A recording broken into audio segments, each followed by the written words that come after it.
Ya, en este video, ¿cierto? Vamos a ver, dame un segundo.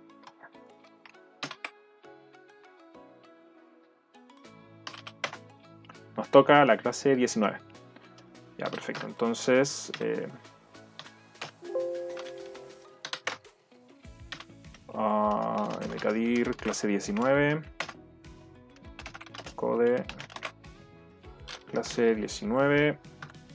Y lo que vamos a ver ahora son colecciones. Ya, en este video vamos a introducir las colecciones. ¿Sí? Vamos a explicar un poco sobre algunas de ellas y después vamos a hacer videos personalizados sobre cada una de ellas para que las puedan ver. ¿Ya?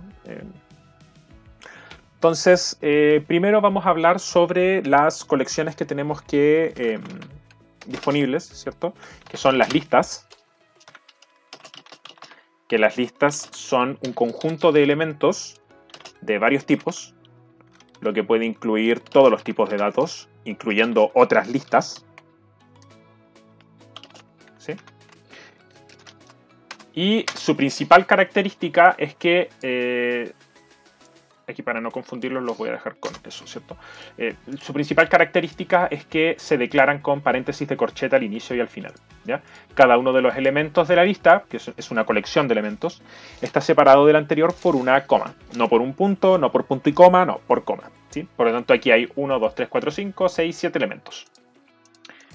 Observe que la lista puede contener dentro cualquier tipo de dato, ¿ya? Puede contener enteros, letras, booleanos, ¿cierto? Y cualquier otro tipo de dato. Dentro yo puedo tener otras colecciones distintas, ¿cierto?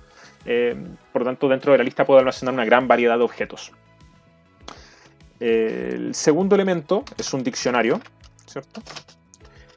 Que va a declararse con paréntesis de llave.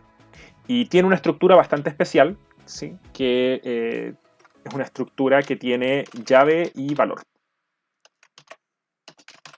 ¿Sí? Que ya luego vamos a ver a qué significa esto, ¿cierto?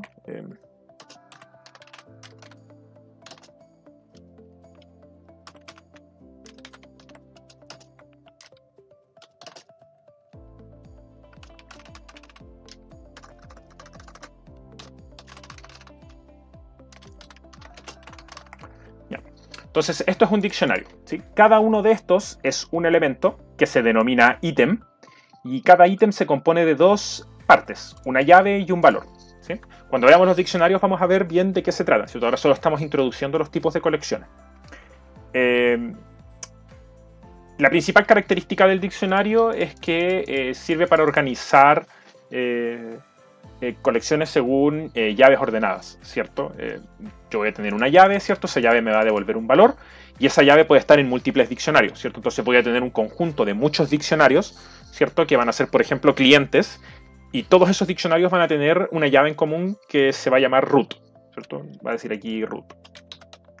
Entonces la llave va a ser root, ¿sí? Y el valor que va a contener esa llave va a ser el root del cliente, ¿sí? Entonces va a almacenar ese elemento. Entonces cuando yo le pida el root a un diccionario específico me va a devolver un root dependiendo de cuál es el cliente que almacena ese diccionario, ¿ya? Lo vamos a ver con más detalle cuando hagamos el video de diccionarios. Siguiente elemento que vamos a revisar son las tuplas, ¿cierto?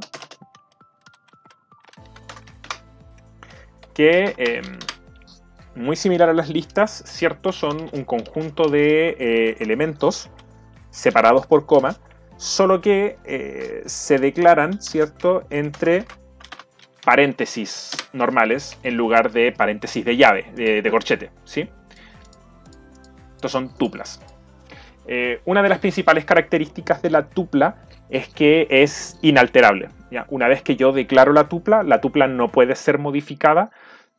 Bueno, hay trucos ahí, ¿cierto? Pero la naturaleza de la tupla dice que no puede ser modificada, ¿cierto? Salvo que yo la vuelva a declarar, ¿cierto? La vuelva a sobreescribir. Tal como vimos con los strings cuando vimos las propiedades de que los strings eran inalterables. Las tuplas también son inalterables.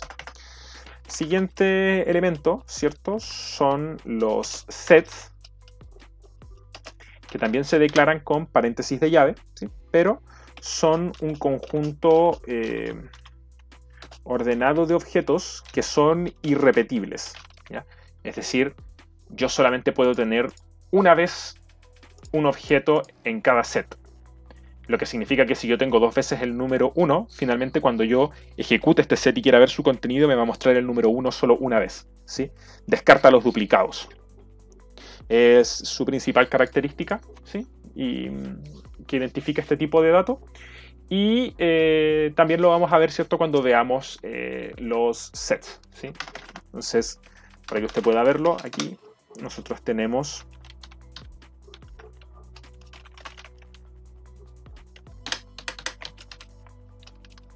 las listas, diccionario, tupla, sets, ¿cierto? Y los tenemos con sus respectivos tipos de datos, ¿cierto? Entonces, print, type, lista, listas, ¿sí?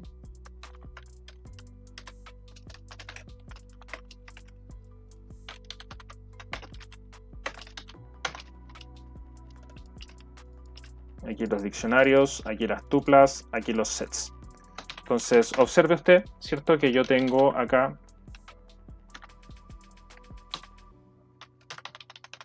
cada uno de los nuevos tipos de datos de colecciones, ¿cierto?, con su respectivo rayos, con su respectivo tipo de dato. Sí, entonces, aquí nosotros tenemos las listas, ¿cierto? Clase lista, donde usted puede ver la lista ordenada de elementos. Puede ver los diccionarios, ¿cierto? Donde nosotros tenemos los pares, los ítems que se componen de llave valor, ¿sí? Puede ver las tuplas, donde nosotros aquí tenemos la tupla, y puede ver los sets. Tal como puede ver con los sets, ¿cierto? El número 1, el número 2, aparece, el número 1, ¿cierto?, aparece solo una vez, porque es un elemento que se repite varias veces, y no puede haber elementos duplicados en el set, ¿sí? Ya. Entonces, eso sobre los diferentes tipos de datos. Yo creo que vamos a dedicarle un video a cada uno de ellos. Sobre las listas y los diccionarios hay mucho que decir, ¿sí? Sobre los sets y las tuplas no tanto. Así que a lo mejor los juntamos en un solo video, ¿ya? Que es lo que vamos a empezar a ver ahora, ¿ya? Ya. Nos vemos entonces en un siguiente video y en las clases presenciales.